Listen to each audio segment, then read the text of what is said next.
তাহাজ্জুদ আর ফজরের অভ্যাস আছে যার, রহমত পূর্ণ প্রভাত হয় তার। আলহামদুলিল্লাহি রাব্বিল আলামিন, আসসালাতু ওয়াসসালামু আলা সাইয়্যিদিল মুরসালিন, আম্মা বা'দু, ফাউযু বিল্লাহি মিনাশ শাইতানির রাজীম, বিসমিল্লাহির রহমানির রহিম। আসসালাতু ওয়াসসালামু আলাইকা ইয়া রাসূলুল্লাহ ওয়া আলা আলিকা ওয়া আসহাবিকা ইয়া হাবিবাল্লাহ। আসসালাতু ওয়াসসালামু আলাইকা ইয়া নবিয়াল্লাহ ওয়া আলা আলিকা ওয়া আসহাবিকা ইয়া নূরাল্লাহ। নবী আকরাম সাল্লাল্লাহু তাআলা আলাইহি ওয়াসাল্লামের আলিশান ফরমান, যে ব্যক্তি সকালে এবং সন্ধ্যায় আমার উপর তিনবার করে দুরূদ শরীফ পাঠ করবে, আল্লাহ তাআলা ওই ব্যক্তির ওই দিন ও রাতের গুনাহকে মাফ করে দিবেন। সুবহানাল্লাহ। সাল্লু আলাল হাবিব সাল্লাল্লাহু তাআলা আলা মুহাম্মদ সাল্লাল্লাহু তাআলা আলাইহি ওয়াসাল্লাম। দর্শক শ্রোতা, আলহামদুলিল্লাহ, রহমতপূর্ণ প্রভাত এই অনুষ্ঠানে আরও একবার উপস্থিত হয়েছি। আজকে আমাদের সাথে ফয়জুর রহমান ভাই রয়েছেন। আমরা তেলাওয়াত শুনবো হামদে বারি তাআলা, নাতে রসুলে মকবুল সাল্লাল্লাহু তাআলা আলাইহি ওয়াসাল্লাম। আর আলোচনা করার জন্য একটি বিষয় আমরা নির্ধারণ করেছি, একটি বিষয় নিয়েছি, যা নিয়ে আজকের আলোচনা আমাদের নেকির দাওয়াত। আপনাদেরকে কিছু ভালো কথা আমরা শোনানোর চেষ্টা করব। মোবাইল লিগে দাওয়াত ইসলামী আমাদের সাথে রয়েছেন। আলহামদুলিল্লাহ, আমরা অনুষ্ঠানের শুরুতেই আমরা কোরআনে পাকের তেলাওয়াত আমরা শুনি আগে ভালো ভালো নিয়ত সহকারে। এরপর ইনশাআল্লাহ তাআলা হামদে বারি তাআলা শোনার পূর্বেই আপনাদেরকে আজকের বিষয় জানিয়ে দিব। সাল্লু আলাল হাবিব সাল্লাল্লাহু তাআলা আলা মুহাম্মদ সাল্লাল্লাহু তাআলা আলাইহি ওয়াসাল্লাম। আউযু বিল্লাহি মিনাশ শাইতানির রাজীম।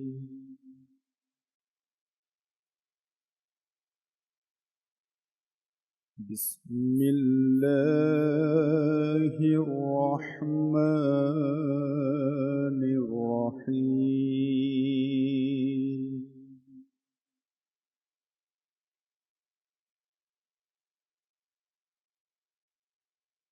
لا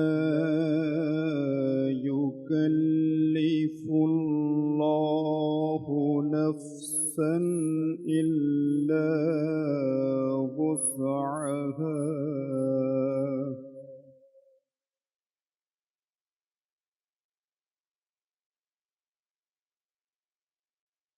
لها ما كسبت وعليها ما اكتسبت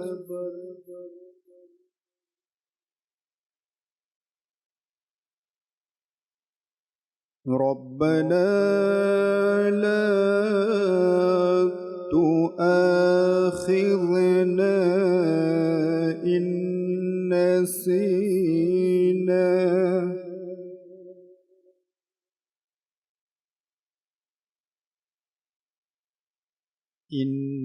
نسينا أو أخطأنا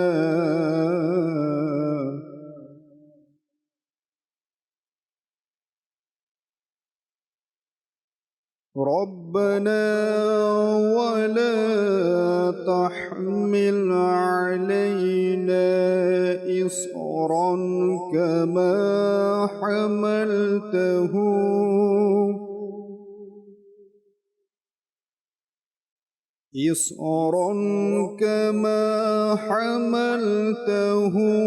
على الذين من قبلنا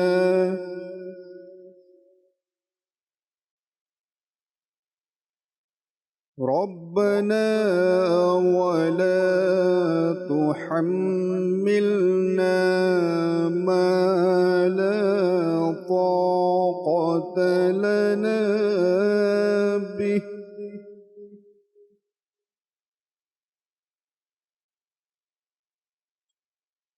واعف عنا واغفر لنا وارحمنا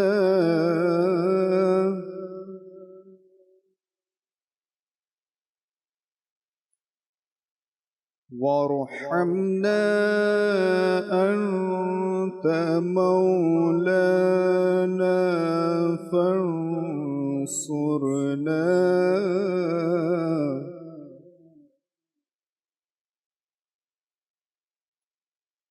أنت مولانا فانصرنا على القوم الكافرين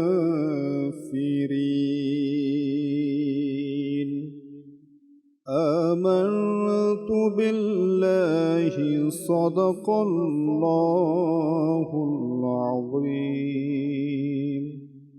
وصدق رسوله النبي الكريم সাল্লাল্লাহু তাআলা আলা মুহাম্মদ সাল্লাল্লাহু তাআলা আলাইহি ওয়াসাল্লাম। দর্শক শ্রোতা, আমরা কোরআনে পাকের তেলাওয়াত এতক্ষণ পর্যন্ত শ্রবণ করলাম। আল্লাহ তাবারক ওয়া তাআলা এই কোরআনে পাকের মধ্যেই মানুষের জন্য, মুসলমানের জন্য, মুমিনদের জন্য যে আয়াতে কারিমাগুলো নাজিল করেছেন, ভালো কাজের ব্যাপারে এর প্রতিদান কি রয়েছে এবং খারাপ কাজ অপকর্মের কুফল কি রয়েছে, শাস্তি কি রয়েছে, কি আযাব ভোগ করতে হবে, তাও কিন্তু কোরআনে পাকের মধ্যে বর্ণিত রয়েছে। আমরা কি করব, আমাদের জন্য কি করণীয়, আমাদের জন্য কি বর্জনীয়, দুয়োটা বিষয়, ভালো এবং মন্দ, ভালোর সুফল এবং মন্দের কুফল, দুইটা বিষয়ই কিন্তু কোরআনে পাকের মধ্যে আল্লাহ তাবারক ওয়া তাআলা আমাদের জন্য ইরশাদ করেছেন, সতর্ক করে দিয়েছেন কি তোমরা যদি ভালো কাজ করো এর প্রতিদান ভালো পাবে, আর যদি তোমরা খারাপ কাজে লিপ্ত হয়ে যাও এর জন্য তোমাকে সাজা ভোগ করতে হবে। এমনটা নয় কি আমাদেরকে সতর্ক করা হয়নি, আমাদেরকে অগ্রিম জানানো হয়নি, আমরা জানতাম না, এমন কোনো কথা বলার অপশন আর থাকবে না। কোরআনে পাকের মধ্যে আল্লাহ তাবারক ওয়া তাআলা বলে দিয়েছেন এসব বিষয়। আয়াতে কারিমা নাজিল হয়েছে, বিভিন্ন ঘটনাও পাওয়া যায় কোরআনুল কারিমের মধ্যে। প্রতিটা কাজের একটা শুরু আছে, প্রতিটা কাজের একটি শুরু আছে।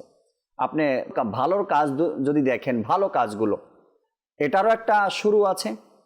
আবার যদি খারাপ কাজের দিকটা দেখেন, সেখানেও একটা শুরু রয়েছে। কোনো ব্যক্তি লাইলাতুল কদরের নামাজ আদায় করার জন্য মসজিদে গেল, আর সেখানে গিয়ে লাইলাতুল কদরের নামাজ আদায় করে আল্লাহ তাবারক ওয়া তাআলার দরবারে সে হাত তুলে দোয়া করলেন আর বললেন, মাওলা আজকে পবিত্র রাতে ইবাদত করে তোমার দরবারে তওবা করে ক্ষমা চাই, তুমি আমাকে সকল গুনাহ থেকে পবিত্র করে দাও, মাফ করে দাও, আর আমাকে নেকির মধ্যে, ইবাদতের মধ্যে সবসময় থাকার তৌফিক দান করো। আল্লাহ তাবারক ওয়া তাআলা তার দোয়া কবুল করলেন, দোয়া কবুল করে নেন, এবং দেখা যায় সে ব্যক্তি ধীরে ধীরে আস্তে আস্তে নামাজের দিকে অগ্রসর হলো, নামাজ পড়া শুরু করতে লাগলো। একটা সময় এমন আসে যে তার থেকে নামাজ কাজা হয় না, জামাতের সাথে সে নামাজ আদায় করে। তার শুরুটা, একটা শুরু তার রয়েছে। অপর এক ব্যক্তি কোনো বন্ধুর সাথে কোথাও ঘুরতে গেল, কখনো সেই খারাপ কাজের দিকে অগ্রসর হয়নি, তার বন্ধুর কথায় শয়তানের ধোকায় পড়ে সে খারাপ কাজটা একটু একটু শুরু করলো, দেখলো কেমন কেমন অনুভূতি হয়। ধীরে ধীরে ধীরে ধীরে সে এমন অভ্যাসে পরিণত হয়ে গেল যে সে ছাড়তেই পারে না এই গুনাহের কাজ, ছাড়তে পারে না এই খারাপ কাজ। প্রতিটা কাজের একটা শুরু আছে, প্রতিটা কাজের একটা স্টার্ট যেটা হয় শুরু থেকেই, কিভাবে ভালোর কাজ করতে হবে, ভালোর কাজের একটা শুরুর দিক রয়েছে, খারাপ কাজেরও শুরুর দিক রয়েছে। এখন এই অপকর্ম যেটা আছে এর চাবি কি?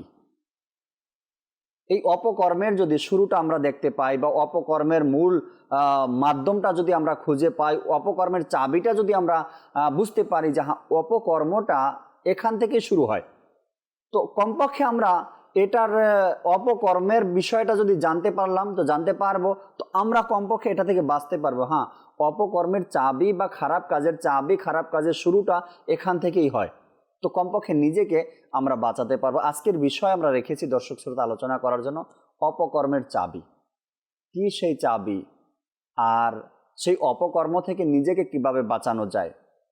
আর অপকর্মের মধ্যে আমরা যে জড়িত আছি সেটাও তো আমাকে জানতে হবে। হ্যাঁ, আমি অপকর্মের সাথে জড়িত রয়েছি। আজ মোবাইল লিগে দাওয়াত ইসলামী সোহেল আত্তারি মাদানী ভাই আমাদের সাথে রয়েছেন, এবং নূর হোসেন মোজাদ্দেদি আত্তারি ভাই আমাদের সাথে আছেন। আলহামদুলিল্লাহ, আমরা মোবাইল লিগে দাওয়াত ইসলামী থেকে অপকর্মের চাবি নিয়ে কিছু আলোচনা করব, কিছু নেকির দাওয়াত দেওয়ার চেষ্টা করব, যাতে করে আমরা নিজেকে অপকর্ম থেকে, খারাপ কাজ থেকে বাঁচাতে পারি। আলোচনায় যাওয়ার পূর্বে আমরা হামদে বারি তাআলা শ্রবণ করি, এরপর ইনশাআল্লাহ তাআলা বিষয় নিয়ে কথা বলবো। সাল্লু আলাল হাবিব সাল্লাল্লাহু তাআলা আলা মুহাম্মদ সাল্লাল্লাহু তাআলা আলাইহি ওয়াসাল্লাম। সাল্লাল্লাহু আলাইকা ইয়া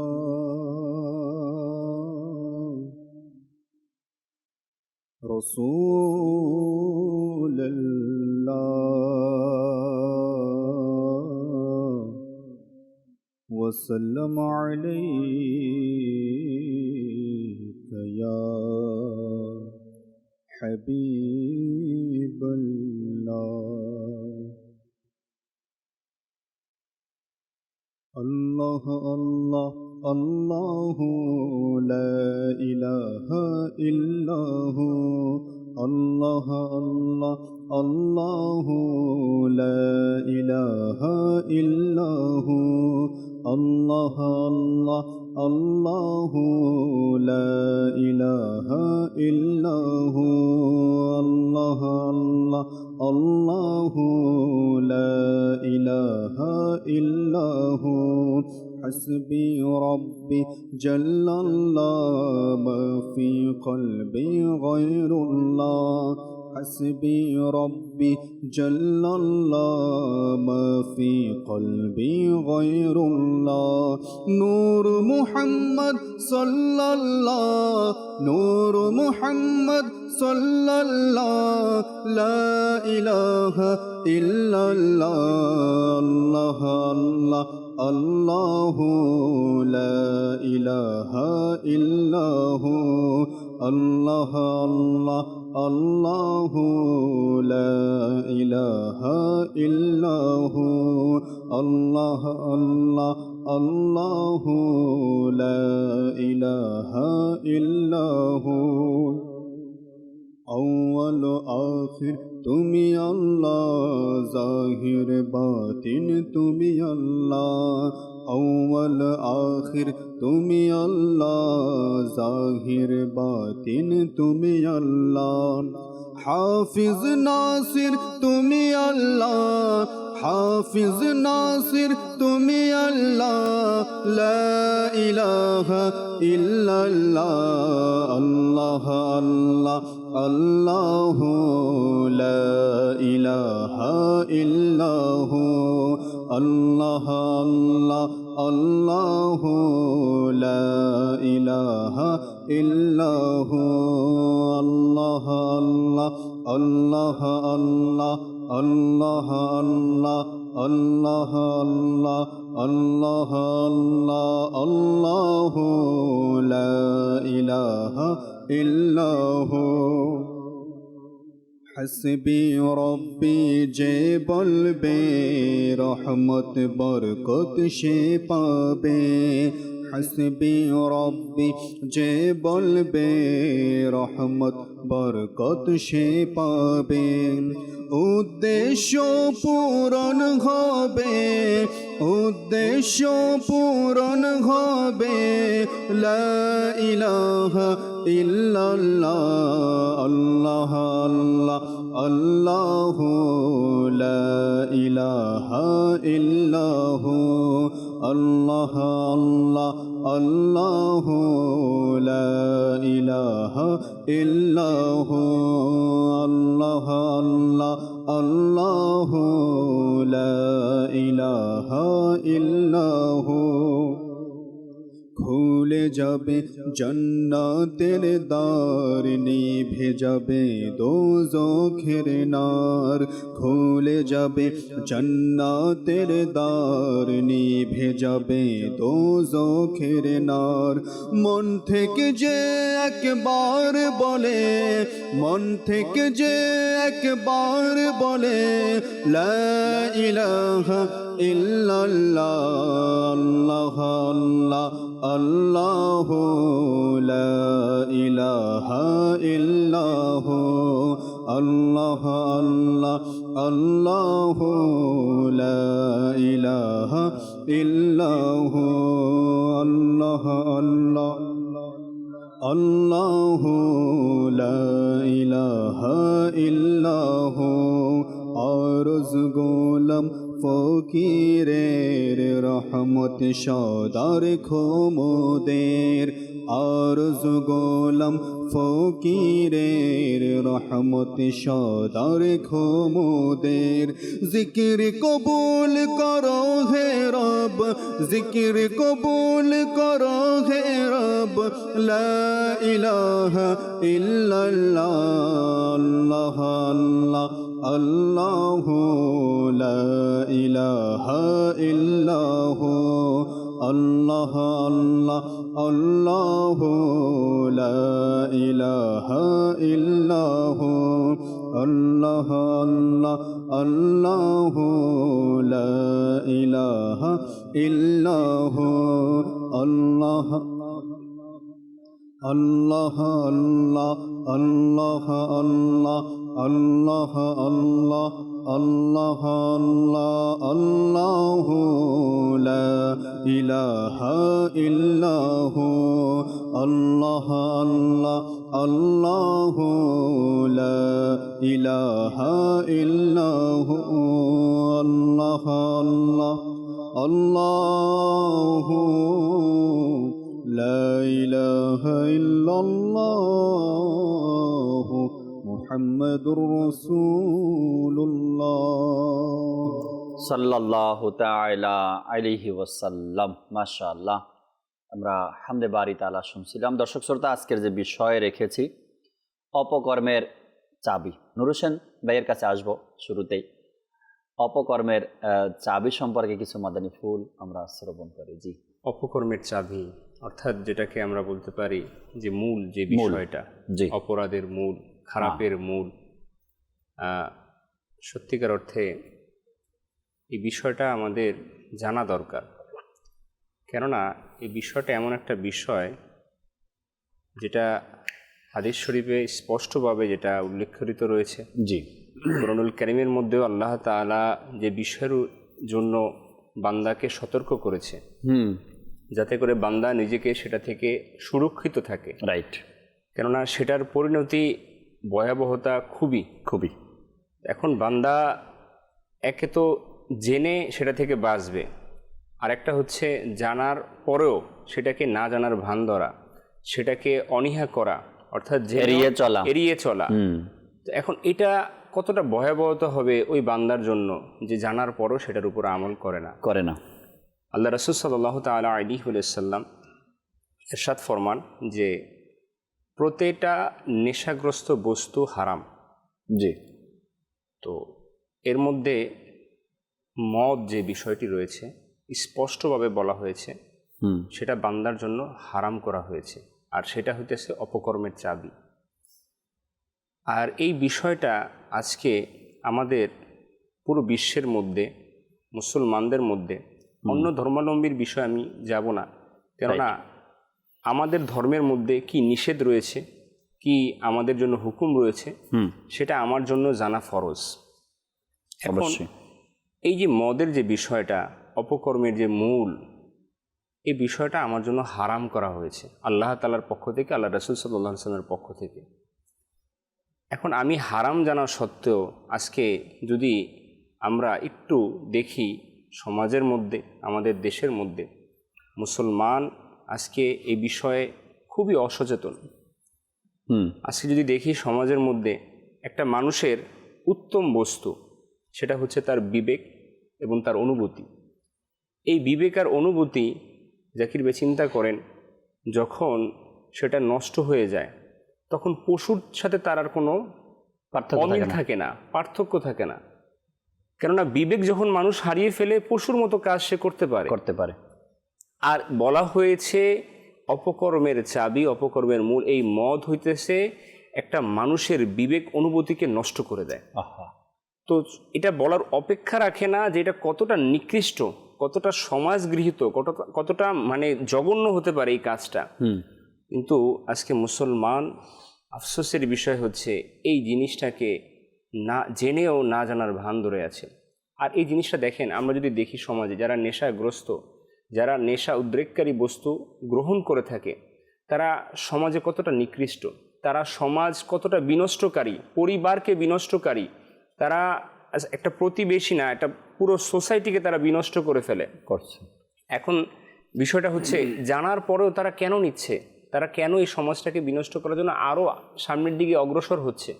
কেননা এটাকে অগ্রসর করে দেওয়ার জন্য শয়তান উঠে পড়ে লেগে আছে, আর আমরা শয়তানকে সেটার সাথে তাল মিলাচ্ছি।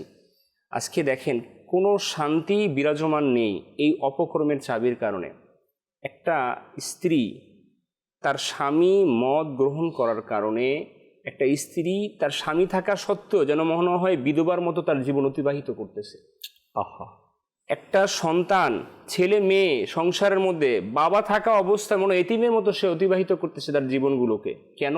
বাবা মদ্যপায়ী, বাবা নেশাগ্রস্ত, কেউ যেন না থাকার মতো, বুঝদার হওয়ার পরেও মনে হয় অবুঝ একজন ব্যক্তি। তো যেখানে সন্তান মা বাবার বিশেষ করে একটা আলাদা হক সন্তানের রয়েছে, সেই বাবা যখন নেশাগ্রস্ত হয় তখন সে তার আপন আর পরের ভেদাভেদ থাকে না তার মধ্যে, সে এতটা সে বিবেক হারা হয়ে যায়।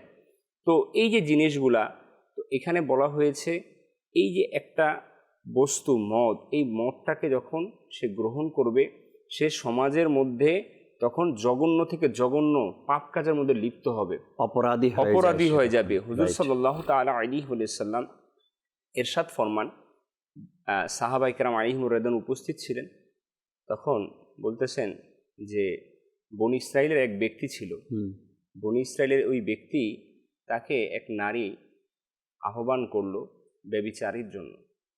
তখন সে অস্বীকৃতি প্রকাশ করলো, অপকর্মের জন্য তাকে দাওয়াত দিল।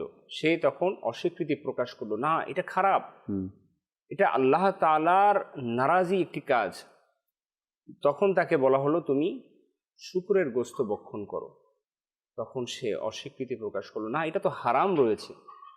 তখন তাকে আরেকটি অপকর্মের জন্য বলা হলো যে তুমি এই শিশু সন্তানটিকে হত্যা করো। এখানে অপকর্মের চাবি না বিষয়টা, প্রতিটা কাজই কিন্তু এক একটা অপকর্ম, খারাপ কাজ। এখন সেটার চাবি কোনটা? হ্যাঁ, এই যে আসতেছি, সর্বশেষ তাকে বলা হলো তুমি মদ পান করো, তুমি মদ পান করো। সে বলল না এটাও হারাম রয়েছে, আল্লাহ তাআলার নিষেধাজ্ঞা রয়েছে। তখন ওই ব্যভিচারী নারী তার গলার মধ্যে তলোয়ার ধরল, বলল এই 4টা কাজের মধ্যে তোমাকে একটা কাজ করতে হবে। তখন ওই পুরুষ, সে তো নিরুপায়, সে কি করবে? একটাকে বেছে নিতে হবে। তখন সে মাআযাল্লাহ মদকে বেছে নিল। 4টা কাজই গৃহীত খারাপ কাজ, কিন্তু সে মদকে বেছে নিল। মদ খাওয়ার পর সে শুকরের গোশতকে ভক্ষণ করলো, সে ওই শিশুকে হত্যা করলো, এরপর সে ওই নারীর সাথে ব্যভিচারে লিপ্ত হয়ে গেল। এখানে স্পষ্ট আল্লাহ রাসূল সাল্লাল্লাহু আলাইহি ওয়াসাল্লাম বলতেছে এটাই হচ্ছে অপকর্মের চাবি। কি? মদ। সে যখন এটাকে গ্রহণ করলো তখন তার দ্বারা অন্য পাপাচারগুলো তার দ্বারা সংগঠিত হয়ে গেল। তাহলে এখানে বোঝা যায় যে এটা এমন একটা নিকৃষ্ট জিনিস যেটা যখন মানুষ ভক্ষণ করবে, এটাকে গ্রহণ করবে, তখন তার দ্বারা অসংখ্য পাপাচার তার দ্বারা সংগঠিত হবে। আজ হচ্ছে এরকমের পাপ কাজগুলো, এরকমের ঘৃণিত কাজগুলো, এরকমের অপরাধগুলো আজ আমাদের সমাজের চারপাশে যদি একটু দেখি আমরা, হয়তো বা আপনার আত্মীয় স্বজন থেকে, না হয়তো আমার আত্মীয় স্বজন থেকে কেউ না কেউ এই কাজের সাথে জড়িত রয়েছে, এবং আমাদের সমাজকে, আমাদের যুব সমাজকে আজ কোথায় নিয়ে গেছে তারা। তো এই যে এক পাপ কাজের বা অপকর্মের যে মূল, অপকর্মের যে চাবি, এটা কার হাতে? শয়তান তো আজ সবাইকে ধোঁকা দেওয়ার জন্য ঘুরে বেড়াচ্ছে। জানি না কার সংসার, কার সন্তান, কোন মা বাবা আজকে এই অপকর্মের চাবির জন্য অসহায়ত্ব ভোগ করছেন। ভাবছেন মা বাবা যে আমার সন্তান তো শেষ হয়ে গেছে। অনেক দর্শকের অনেক কল, অনেক SMS আমাদের কাছে আসে, আমার সন্তান তো বিগড়ে গেছে, আমার সন্তান তো ফালতু কাজের মধ্যে লিপ্ত হয়ে গেছে, আমার সন্তান তো হাতছাড়া হয়ে গেছে, সে তো অপকর্মের চাবি হাতে নিয়ে নিয়েছে। তো মা বাবা নিজের সন্তানকে নিয়ে এখন অসহায়, আমি কি করব, আমার সন্তানকে নিয়ে কোথায় যাব? আর এই অপকর্মের চাবি সমাজের মধ্যে কারা ছড়াচ্ছে? এরা কারা? কাদের কারণে আমাদের যুব সমাজ আজ ধ্বংসের দিকে চলে যাচ্ছে? এদেরকে খুঁজে বের করা উচিত, এবং তাদের থেকে আমাদের সন্তানদেরকে আলাদা রাখা উচিত, পৃথক রাখা উচিত, তাদের সাথে মিশতে দেওয়া না উচিত। এটা আমাদের দায়িত্ব। সোহেল ভাই আমাদের সাথে আছেন। সোহেল ভাই, অপকর্ম নিয়ে আলোচনা চলছে, কিছু মাদানী ফুল। আজকে বিষয় নেওয়া হয়েছে অপকর্মের চাবি, যেটি নুর হোসেন ভাই বললেন। জি। আসলে যে ঘটনা আমাদেরকে উপস্থাপন করলেন খুবই শিক্ষণীয়। এখানে একটি বিষয়, অপকর্মের চাবি অর্থাৎ এমন একটা জিনিস যেটা অর্থাৎ চাবি, এটা দ্বারা খুললে দরজা খুলে গেল আর ভিতরে প্রবেশ করা যায়। তো মদ এমন একটা বিষয় যে এটা যখন মানুষ গ্রহণ করে, এটা সে গ্রহণ করে নিল, সে অন্যান্য মন্দ কাজের রাস্তা খুলে দিল। তো এই জন্য এটাকে অপকর্মের মূল বা চাবি বলা হয়েছে। তো আসলে বাস্তবিকই যদি আমরা দেখি যে মদ এমন একটি জিনিস যা মানুষের জন্য, এর মধ্যে কোনো উপকার নেই, ক্ষতি ক্ষতি আর ক্ষতি। ক্ষতি আর ক্ষতি। এখন একটি ঘটনা এমন রয়েছে যে এটা বাস্তব ঘটনা। রমজানুল মুবারক মাসের মধ্যে কিছু বন্ধু মিলে প্ল্যান করলো যে তারা কি করবে, যখন সন্ধ্যা হবে তো তারা একটা পার্টি প্রোগ্রামের আয়োজন করলো। আচ্ছা। তো যখনই আপনার দিন শেষে সন্ধ্যা হলো, লোকজন মুসলমান, রমজানুল মুবারক মাস, তারা এমনটা করতে লাগলো, নামাজের জন্য প্রস্তুতি গ্রহণ করে মসজিদের দিকে যেতে লাগলো। আর ওই কিছু যুবক বন্ধুবান্ধব মিলে তারা আয়োজন করলো প্রোগ্রামের। তারা যখনই দিনের আলো নিভে গেল, কৃত্রিম আলো জ্বলে উঠলো, তো তারা কি করলো, নাচ গান ওই প্রোগ্রাম শুরু করে দিল, মদ পান করতে লাগলো, সবাই মদ পান করতে লাগলো। এই রমজানুল মুবারক মাস। তো তারা কি করছে, মদ পান করছে, ক্রমান্বয়ে দেখা যাচ্ছে যে মদ পান করতে করতে এক একজন জমিনে পড়ে যাচ্ছে। তো কয়েকজন এভাবে পড়লো, তো তারা মনে করলো হয়তো বা এমনি শুয়ে আছে। তারপরে তারা যারা দাঁড়ানো ছিল তারা মদ পান করছে করছে করছে, এক সময় পড়তে পড়তে অনেকে পড়ে গেল। প্রায় তারা 40 জন ছিল, এর মধ্যে থেকে দেখা গেল অনেকে পড়ে গেছে। তো তখন এক বন্ধু আরেক বন্ধুকে জিজ্ঞাসা করলো যে তারা জমিনে কেন পড়ে আছে, তারা ঘুমিয়ে গেছে। পরে ওই বন্ধু যখন ধরলো তখন দেখলো যে না, তারা জীবিত নেই, মারাই গিয়েছে। তারা তৎক্ষণাৎ পুলিশকে ডাকলো। পুলিশ যখন আসলো তখন দেখলো প্রায় ওখানে 40 জনের মধ্যে 27 জন মরে গেছে, ইন্তেকাল করেছে। আল্লাহ। এরপরে বাকি যারা জীবিত ছিল তাদের অবস্থাও খারাপ। তো তাদেরকে তাড়াতাড়ি হাসপাতালে পাঠানো হলো। হাসপাতালে পাঠানোর পরে ওই হাসপাতালে তাদের থেকেও প্রায় আপনার 9 জন মারা গেল। টোটাল 36 জন মারা গেল। আর যারা বেঁচে ছিল তাদের অবস্থাও আশঙ্কাজনক ছিল। এই যে আমরা দেখা যায়, এটা আমাদের শহরের মধ্যে, আমাদের দেশের মধ্যে একটা টেন্ডেন্সি, আমাদের একটা ঐতিহ্য বানিয়ে নিয়েছে। 31st নাইট হোক বা বিয়ে শাদির অনুষ্ঠান, যে কোনো অনুষ্ঠান হলেই বাস বন্ধু বান্ধবের চাহিদা, এটা যদি দাওয়াত দেওয়া হয় তো জিজ্ঞাসা করে নেয়, আচ্ছা এটা হবে, যদি এটা থাকে তাহলে আমি আসব, যদি মদ থাকে তাহলে আমি আসব, যদি না থাকে তাহলে অনুষ্ঠানের মজা কী রইল। তো এই যে যারা এই সকল কাজ করছে, এক তো দেখা যাচ্ছে এই মদ পান করার মাধ্যমে তার শারীরিক ক্ষতি হচ্ছে, তার ধর্মীয় দিক দিয়ে তার ক্ষতি হচ্ছে। দেখা যায় মদ এমন একটা জিনিস, এক তো তার মদ শারীরিক ক্ষতি করে, মানসিক ক্ষতি করে, এবং তার যেই কবরের আযাব, এরপরে দুনিয়াতে সে লাঞ্ছিত হয়, কবরে তো আযাব রয়েছে, পাশাপাশি এর আখিরাতে এর জন্য শাস্তির অপেক্ষা করছে। তো একজন বুজুর্গ আলা হযরত রাহমাতুল্লাহ তাআলা আলাইহি সম্মানিত পিতাজান নকি আলী খান, তো যারা মদ পান করে অর্থাৎ মদ সম্পর্কে তিনি কিছু মাদানী ফুল দিয়েছেন। তো এই তিনি 3টি মাদানী ফুল দিয়েছেন যে মদকে শরাব বলা হয়। তো শরাব এর মধ্যে 3টা নুক্তা রয়েছে শিনের মধ্যে। তো এই 3টা নুক্তার সাথে সম্পর্ক রেখে তিনি বলেন যে এই শরাব অর্থাৎ মদ মানুষকে দুনিয়ার মধ্যে লাঞ্ছিত করে, এই মদ বর্জক অর্থাৎ আপনার কবরের মধ্যে তাকে অপমানিত করে, এবং কিয়ামতে তার জন্য আযাব থাকবে। আল্লাহ। আর মদ যেটাকে শরাব বলা হয়, শরাব এটা যদি আমরা একটু ভেঙে লিখি, শার আব, শরাবকে শার আব, শার এটা যারা আরবি জানে, শার অর্থাৎ মন্দ, শার মানে মন্দ, আর আব মানে এটা হচ্ছে হলো ফার্সি ভাষা আব, আমরা আব বলি না, আবে জমজম, জমজমের পানি, তো আব মানে পানি, শার আব। তো শরাব মন্দ পানি, তো যেটা মন্দ পানি এটার মধ্যে ভালো কিছু নেই। তো আল্লামা নকি আলী খান রহমাতুল্লাহ তাআলা আলাইহি তিনি এই বিষয়গুলো তুলে ধরেন যে শরাব, যে মদ রয়েছে, এই মদের মধ্যে মানুষের জন্য ক্ষতি রয়েছে। এছাড়া আরবিতে এটিকে খামর বলা হয়, মদ এটাকে আরবিতে খামর বলা হয়। আর এই খামর মধ্যে 3টি অক্ষর, খ, মিম, র। তো খ দ্বারা হচ্ছিল খুবসুন অর্থাৎ নাপাকি, মিম দ্বারা মাকিত অর্থাৎ ঘৃণার যোগ্য, আর র দ্বারা উদ্দেশ্য রদ অর্থাৎ বিতাড়িত বোঝায়। তো খামারকে যদি আমরা ভেঙে বলি তাহলে এই খামার মদ হচ্ছে নাপাক, মদ হচ্ছে ঘৃণার যোগ্য, মদ হচ্ছে বিতাড়িত।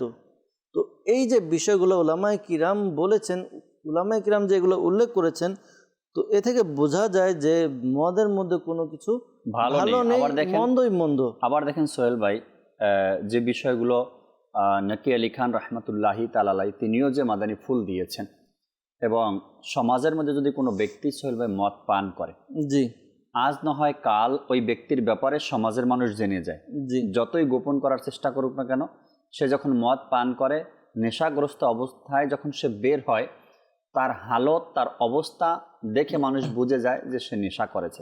আসলে মদ তো বলা হয় ওই জিনিসটাকে যেটা আপনার বিবেককে ঢেকে দেয়। নেশা, মদ এটা হারাম। আর মদের ব্যাপারে, মদের সংজ্ঞার মধ্যে এসেছে যেই বিষয়টি, যেই জিনিসটি মানুষ তার বিবেককে ঢেকে দেয়। জি। এখন আমরা বলি যে যেই জিনিসটা নেশা নিয়ে আসে তাকে মদ খামর বলা হয়। তো অনেকের এটা একটা মানে মানুষই থাকে, আচ্ছা যেটা নেশা আনে, এখন দেখা যায় আমি যদি এক ঢোক পান করি আমার নেশা হয় না, তাহলে তো এটা হারাম হবে না। না, এমনটা নয়। আল্লাহ নবী রাসূল আরবি সাল্লাল্লাহু আলাইহি সাল্লাম ইরশাদ ফরমান, যেই জিনিসটা নেশা আনে বেশি পরিমাণে হোক, সেটা যদি সামান্য হয় তারপরে সেটা হারাম। হারাম তো হারামই হয়ে থাকে। জি, হারাম তো হারাম, 1 ফোঁটা হোক আর হলো বেশি হোক। এক ব্যক্তির ঘটনা মিনহাজুল আবিদিন নামক কিতাবের মধ্যে বর্ণিত হয়েছে যে আয়াজ রহমাতুল্লাহ তাআলা আলাইহি তার একজন ছাত্র ছিল, খুব ট্যালেন্ট ছিল, আমরা বলি না যে খুব মেধাবী ছাত্র ছিল। তো যখন সে ইন্তেকাল করবে মৃত্যুসজ্জায়, তখন তার অবস্থা খুব খারাপ ছিল। তখন এই বুজুর্গ আয়াজ রহমাতুল্লাহ তাআলা আলাইহি তার কাছে আসলেন, তাকে কালেমা তালকিন দিলেন। প্রথমে সূরা ইয়াসিনের তিলাওয়াত করলেন। তো যখন সূরা ইয়াসিনের তিলাওয়াত করলেন, তখন ওই ছেলে, মেধাবী শিক্ষার্থী, সে বলল যে হুজুর আপনি তিলাওয়াত বন্ধ করুন, আমি এর উপরে অসন্তুষ্ট, আপনি এটা বন্ধ করুন। এরপরে যখন মানুষ এই মুমূর্ষ অবস্থায় থাকে, যে যখন নাজা বলা হয় মৃত্যুর সময়, তখন মানুষ অনেক কষ্ট হয়। এ কারণে অনেক সময় দেখা যায় উল্টাপাল্টা বাক্য বলে দেয়। তো তিনি রহমতুল্লাহ তাআলা আলাইহি ভাবলেন, ঠিক আছে আমি তাকে কালেমার তালকিন দিই। তালকিন এমন না যে তুমি এমন এটা পড়ো। তো তিনি ওইখানে পড়ছিলেন লা ইলাহা ইল্লাল্লাহু মুহাম্মাদুর রাসূলুল্লাহ সাল্লাল্লাহু আলাইহি সাল্লাম। যখন তিনি কলমা পড়ছিলেন, তখনও ওই ছেলে, ওই মেধাবী শিক্ষার্থী, সে বলল যে আমি এই কালেমার উপরে নারাজ। যখন সে নারাজ বলে সে কী করলো, মারা গেল, ইন্তেকাল করলো। তো আয়াজ রহমতুল্লাহ তাআলা আলাইহি সে খুবই মানে মর্মাহত হলো, আঘাত পেল যে আমার ছাত্রদের মধ্যে এ খুব মেধাবী, তো তার মৃত্যুর সময় এমন অবস্থা হলো, এটা বলে না যে মানে শোকাহত হয়। তো তিনি প্রায় 40 দিনের মতো তার ঘরের মধ্যেই রইলেন। ছাত্রের শোকের কারণে 40 দিন ঘরের মধ্যে রইলেন। তো একদিন সে স্বপ্নে দেখলেন যে তার ওই ছাত্রকে টেনে হিঁচড়ে জাহান্নামের দিকে নিয়ে যাওয়া হচ্ছে। তখন তিনি ওই ছাত্রকে জিজ্ঞাসা করলো যে তুমি তো আমার ছাত্রদের মধ্যে খুবই মেধাবী, খুবই ভালো ছিলে, তোমার অবস্থা এমন কেন হলো? তখন সে বলল যে 3টি দোষ আমার মধ্যে ছিল, এই 3টি দোষের জন্য আজকে আমার এই অবস্থা, আমার মৃত্যু হলো মন্দ মৃত্যু। কি সে কি করতো? এই 3টির মধ্যে একটি ছিল সে বৎসরে একবার মদ পান করতো 1 গ্লাস। সে বলল যে আমার যে 3টি কারণ, এর মধ্যে একটি ছিল যে আমি বৎসরে একবার 1 গ্লাস মদ পান করতাম ডাক্তারের নির্দেশে।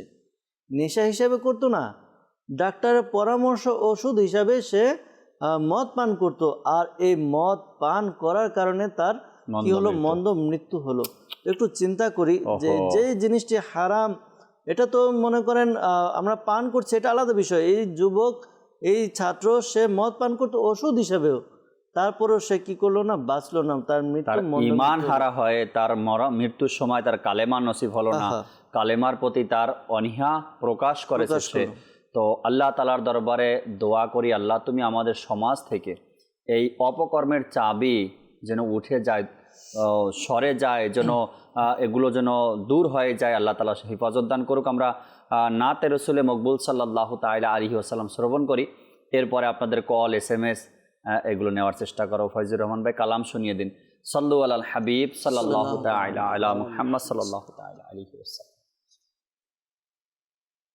صلی علی رسولنا صلی علی حبیبنا صلی علی محمد صلی علی رسولنا صلی علی شفیعنا صلی علی محمد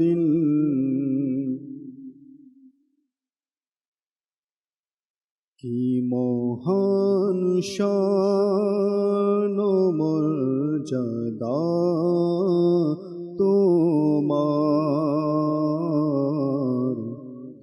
কি মহান শান ও মর্যাদা তোমার, কি মহান শান ও মর্যাদা তোমার। হয়নি সৃজন ভবে উপমা তোমার, হয়নি সৃজন ভবে উপমা তোমার।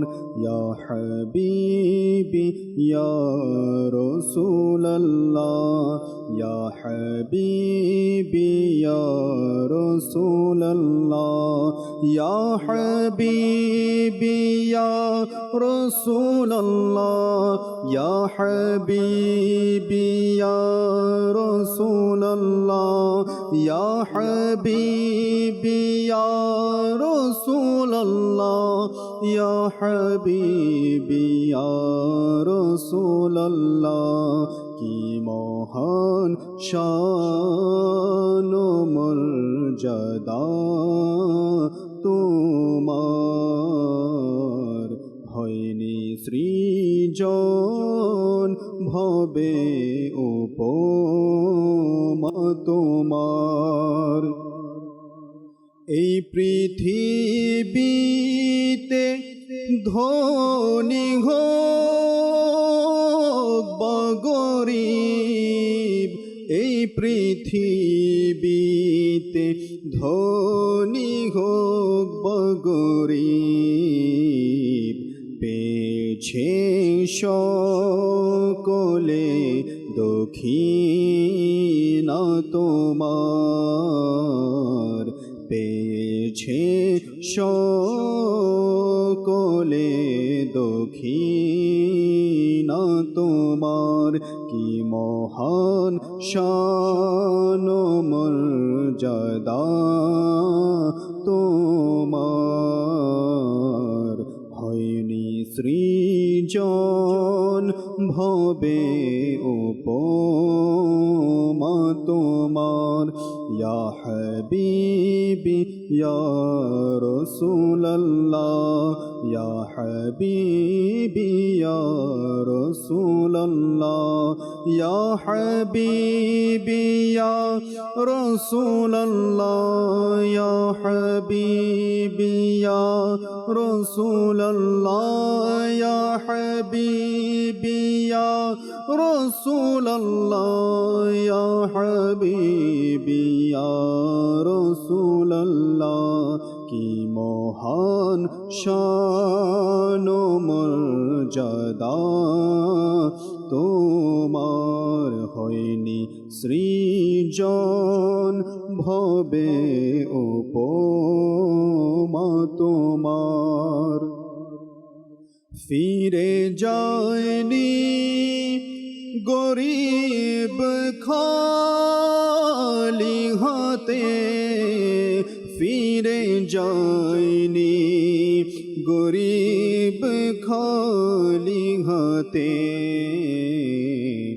প্রিয় নবী অঢেল খজানা তোমার,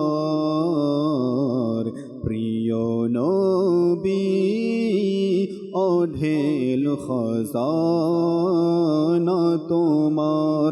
ইয়া হাবিবি ইয়া রাসূলুল্লাহ, ইয়া হাবিবি ইয়া রাসূলুল্লাহ, ইয়া হাবিবি ইয়া রাসূলুল্লাহ, ইয়া হাবিবি ইয়া রাসূলুল্লাহ, ইয়া হাবিবি ইয়া রাসূলুল্লাহ, ইয়া হাবিবি ইয়া রাসূলুল্লাহ। কি মহান শান ও মর্যাদা তোমার, হয়নি সৃজন ভবে উপমা তোমার। সারা পৃথিবী চায় খোদাকে পেতে, সারা পৃথিবী চায় খোদাকে পেতে। হে নবী চায় তোমায় খোদা তোমার, হে নবী চায় তোমায় খোদা তোমার। কি মহান শান ও মর্যাদা তোমার, হয়নি সৃজন ভবে উপমা তোমার। আমার পুণ্যের চেয়ে পাপ অধিক, আমার পুণ্যের চেয়ে পাপ অধিক। সর্ব অধিক নবী দয়া তোমার, সর্ব অধিক নবী দয়া তোমার। ইয়া হাবিবি ইয়া রাসূলুল্লাহ, ইয়া হাবিবি ইয়া রাসূলুল্লাহ, ইয়া হাবিবি ইয়া রাসূলুল্লাহ, ইয়া হাবিবি ইয়া রাসূলুল্লাহ, ইয়া হাবিবি ইয়া রাসূলুল্লাহ, ইয়া হাবিবি ইয়া রাসূলুল্লাহ। কি মহান শান ও মর্যাদা তোমার, হয়নি সৃজন ভবে উপমা তোমার। হোক এ ভুবনে বা হাসর মাঠে, হোকে ভুবনে বা হাসর মাঠে। সুউচ্চ মর্যাদা নবী তোমার, সুউচ্চ মর্যাদা নবী তোমার। কি মহান শান ও মর্যাদা তোমার, হয়নি সৃজন সৃজন ভবে উপমা তোমার ইয়া হাবিবি ইয়া রাসূলুল্লাহ ইয়া হাবিবি ইয়া রাসূলুল্লাহ ইয়া হাবিবি ইয়া রাসূলুল্লাহ ইয়া হাবিবি ইয়া রাসূলুল্লাহ ইয়া হাবিবি ইয়া রাসূলুল্লাহ ইয়া হাবিবি ইয়া রাসূলুল্লাহ কি মহান শান ও মর্যাদা তোমার হয়নি সৃজন ভবে উপমা তোমার। মাশাআল্লাহ। আল্লাহ তাবারক ওয়া তাআলা নাতে রসুল শুনতে শুনতে শুনতে শুনতে একদিন যেন রওজায় আনোয়ারের সামনে গিয়েও আমিন নাতে রসুল পড়তে পারি, আল্লাহ সে তৌফিক দান করুক। অনেক ইসলামী ভাই আমাদের সাথে ফেসবুকে জয়েন করেছেন, কিছু কমেন্টস পরে নেই, এরপরে আপনাদের কলের দিকে যাবেন ইনশাআল্লাহ তাআলা। একজন লেখলেন, হুজুর নারী পুরুষের পর্দা সম্পর্কে যদি একদিন আলোচনা করতেন। অনেকবার হয়ে গেছে, আর অতি শীঘ্রই ইনশাআল্লাহ তাআলা ইসলাম ও নারী একটি অনুষ্ঠান আসতেছে, আপনারা দেখবেন, এ থেকে অনেক কিছু জানতে পারবেন ইনশাআল্লাহ তাআলা। এবং তিনি সোহেল ভাইকে, নুর হোসেন ভাইকে মোবারকবাদ দিয়েছেন আজকের অনুষ্ঠানে আলোচনা করার জন্য সুন্দর বিষয় নিয়ে। আল্লাহ তাআলা কবুল করেন যারা সাথে আছেন। এরপরে আরেকজন লেখলেন, আসসালামু আলাইকুম, আমি একটি নাচ শুনতে চাই। ওয়ালাইকুম আসসালাম, আমার বাড়ি চাঁদপুর হাজীগঞ্জ। মাশাআল্লাহ। আরেকজন লেখলেন, রহমতপূর্ণ প্রবাদ অনুষ্ঠানটি প্রতিদিন দেখি, আমার কাছে ভালো লাগে, আল্লাহ তাআলা কবুল করে নিক। আরেকজন লেখলেন বগুড়া থেকে, আপনারা সবাই কেমন আছেন? আলহামদুলিল্লাহ, অনেক দিন পর রহমতপূর্ণ প্রবাদ অনুষ্ঠান দেখছি, অনেক ভালো লাগছে, আজকের বিষয় অনেক সুন্দর, অনেক শেখার বিষয় আছে। আমি একটি নাচ শুনতে চাই, জীবনে হবে কি তোমার দিদার ইয়া রাসূলুল্লাহ। অনেক দিন পরে কেন দেখছেন, প্রতিদিন দেখবেন ইনশাআল্লাহ তাআলা, ভালো লাগবে। এরপরে আরেকজন লেখলেন, আসসালামু আলাইকুম। ওয়ালাইকুম আসসালাম রাহমাতুল্লাহি ওয়া বারাকাতু, একটি নাতে রসুল শুনতে চাই, মদিনা মদিনা আমার প্রাণের মদিনা। ইনশাআল্লাহ তাআলা সাথেই থাকুন। ফয়জুর রহমান ভাই আছেন, যতটুকু সম্ভব তিনি শোনাবেন আমাদেরকে নাতে রসুলে মকবুল। আরেকজন লেখলেন, আসসালামু আলাইকুম। ওয়ালাইকুম আসসালাম রাহমাতুল্লাহি ওয়া বারাকাতু, আমি একটি কালাম শুনতে চাই। হেলাল ভাই আমাদের সাথে আছেন, হেলাল ভাই অনুষ্ঠান দেখছেন। শাহ আলম ভাই আছেন। এরপরে মিজানুর রহমান আত্তারি ভাই আমাদের সাথে আছেন, তিনিও অনুষ্ঠান দেখছেন, কমেন্টসও করেছেন। মাশাআল্লাহ। আরেকজন দোয়া চেয়েছেন, ইনশাআল্লাহ তাআলা ভালো রাখুক আল্লাহ তাআলা। দোয়া, আসসালামু আলাইকুম। ওয়ালাইকুম আসসালাম, আমাদের জন্য দোয়া করবেন ইনশাআল্লাহ তাআলা। এবারে নিজামুদ্দিন ভাই আমাদের সাথে আছেন, অনুষ্ঠান দেখছেন, তিনিও। দর্শকের কলের দিকে যাব, এরপরে আবার আলোচনায় ফিরবেন ইনশাআল্লাহ তাআলা। যে কল শুনিয়ে দিন। মোহাম্মদ ইদ্রিস আলী, নাদনের চ্যানেল দেখি, ভালো লাগে। আমাদের এখানেও অনেকেই জানে না এই চ্যানেল সম্বন্ধে, আমি অনেক জায়গায় পরিচিত করছি। আল্লাহর রহমতে আপনাকে দোয়া আর কি, তোমার জন্য দোয়া করেন। মাশাআল্লাহ, আপনি নিজে মাদানী চ্যানেল দেখছেন, অপরকে দাওয়াত দিচ্ছেন, দেখার জন্য উৎসাহ প্রদান করছেন, আল্লাহ তাআলা কবুল করে নিক, আল্লাহ তাআলা আপনাকে ক্ষমা করে দিক, আপনাকে আল্লাহ ভালো রাখুক, দোয়া করি আপনার জন্য। পরবর্তী কল দেন। মঞ্জুর রশিদ, বগুড়া। অনেক নাচ শুনতে চাই, নাচটি হচ্ছে আমার সোনার মদিনা। আচ্ছা, মঞ্জুর ভাই সাথে থাকুন, আমার সোনার মদিনা আপনাকে শোনানোর আমরা চেষ্টা করব ইনশাআল্লাহ। ফয়জুর রহমান সাথে আছেন, পরবর্তী কল দেন। আমি মানিকগঞ্জ থেকে বলছি। আমি আজকে অনুষ্ঠান দেখছি, এটা আমার কাছে অনেক ভালো লাগছে, আমার জন্য দোয়া করবেন। আপনাদের কলগুলো যখন আসে, এমন সুন্দর সুন্দর কথাগুলো আমরা শুনি, তখন আমার কাছেও অনেক ভালো লাগে। আল্লাহ তাআলা বরকত দান করুক, আপনাকে মাদানী চ্যানেলের সাথে থাকার তৌফিক দিক, আমাকেও কিছু কথা আপনাদেরকে বলার, কিছু নেকির দাওয়াত দেওয়ার আল্লাহ আমাকে তৌফিক দান করুক। পরবর্তী কল দেন। আমি কুমিল্লা থেকে বলছি, আমার নাম মোহাম্মদ আকিব, আমি একটি নাচ শুনতে চাই। প্রিয় নবী কোকিল আমি। মাশাআল্লাহ মাশাআল্লাহ, আপনাদের ওখানেও আলহামদুলিল্লাহ প্রিয় নবীর কোকিল আছে।